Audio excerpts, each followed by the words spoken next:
प्रभु यीशु मसीह के मधुर नाम में आप सबको जय मसीह की। आज का वचन है लाजर का जिलाया जाना। यीशु मन में फिर बहुत ही उदास होकर कब्र पर आया।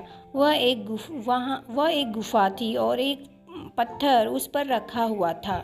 यीशु ने कहा, पत्थर हटाओ। उस मरे हुए की बहन मार्था उससे कहने लगी, हे प्रभु, उसमें से अब तो दुर्गंध आती है, क्योंकि उसे मरे 4 दिन हो चुके हैं। यीशु ने उससे कहा, क्या मैंने तुझसे नहीं कहा था कि यदि तू विश्वास करेगी तो परमेश्वर की महिमा को देखेगी। हालेलुया। तो मेरे प्रियो, प्रभु यीशु मसीह मार्था को बोलते हैं कि उसका भाई जो लाजर मर गया है, जो गुफा में है, 4 दिन का पड़ा हुआ मुर्दा है, उसको बोलते हैं कि गुफा से पत्थर को हटा दे। लेकिन मार्था बोलती है, नहीं प्रभु, वो तो मरे हुए 4 दिन हो गए हैं और उसमें से दुर्गंध भी आती होगी, हम कैसे उस पत्थर को हटाए। लेकिन प्रभु यीशु मसीह बोलते हैं, हे मार्था, मैंने तुझे नहीं कहा था यदि तू विश्वास करेगी तो परमेश्वर की महिमा को देखेगी। इसीलिए वो मार्था के मन में कहीं न कहीं अविश्वास था कि ये कैसे हो सकता है, वो तो मरे हुए होंगे, ये कैसे काम कर सकते हैं।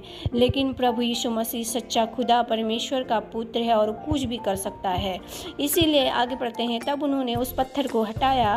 यीशु ने आंखें उठाकर कहा, हे पिता, मैं तेरा धन्यवाद करता हूँ कि तूने मेरी सुन ली है। मैं जानता था कि तू सदा मेरी सुनता है, परंतु जो भीड़ आसपास खड़ी है उनके कारण मैंने यह कहा, जिससे कि वे विश्वास करें कि तूने मुझे भेजा है। यह कहकर उसने बड़े शब्द से पुकारा, हे लाजर, निकल आ।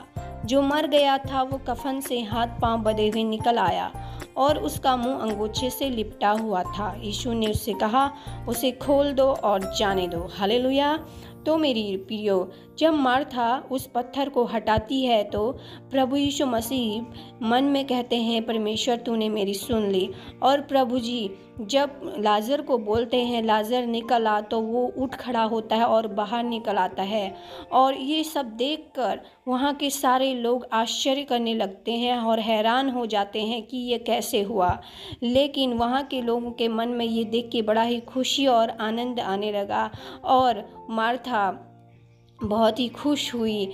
और वहाँ के शास्त्री फारिसी लोग जो प्रभु यीशु मसीह पर दोष लगाए फिरते थे, वो भी बड़ा ही अचंभा और आश्चर्य करने लगे कि ये कैसे हो सकता है। तो मेरे प्रियो, प्रभु यीशु मसीह कुछ भी कर सकते हैं, क्योंकि उनके पास वो अधिकार था, इसीलिए उन्होंने ये किया। इसीलिए लाजर को जिंदा जिलाया और बहुत ऐसे ऐसे मिरेकल्स प्रभु ने किए, जैसे अंधों को आंख दी, लंगड़ा चलने लगे और बहुत सारी कोढ़ियों को शुद्ध किए। प्रभु ने 5000 जनता को खाना खिलाया और लंगड़े चलने लगे, बहरे सुनने लगे, अंधे देखने लगे।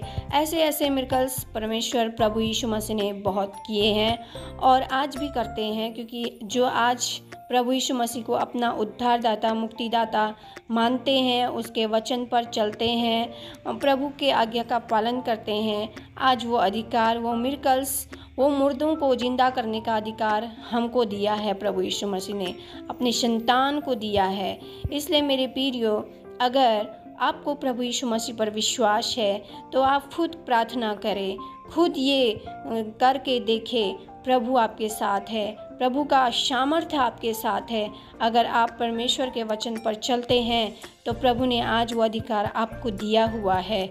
आप अपने अधिकारों का प्रयोग करें और उस शैतान दुष्ट को डांटे यीशु के नाम से, तो वो अंधकार की सामर्थ्य शक्ति हमारे जीवन से दूर हो सकती है। मेरे प्रियो, जिस प्रकार प्रभु यीशु मसीह ने मुर्दा लाजर को जिलाया, उसी प्रकार आप भी आज मरे हुए लाजर, आज मरे हुए लोगों को, अपने लोगों में से उनको जिंदा कर सकते हो यीशु के नाम से, क्योंकि हमारे पास वो अधिकार है मेरे प्रियो, जो प्रभु ने हमको दिया है।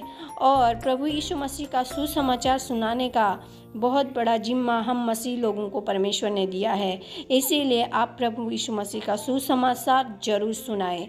जहाँ भी मिले प्रभु यीशु मसीह का सुसमाचार सुनाने से पीछे ना हटे, ताकि हम प्रभु यीशु मसीह के आने वाले स्वर्ग राज्य में प्रवेश कर सकें, उसकी बाट जो है का इंतज़ार कर सकें। तो मेरे प्रियो, आशा है आपको इससे बहुत कुछ शिक्षा आपने ग्रहण किया होगा। प्रभु आपको आशीष दे। हालेलुया।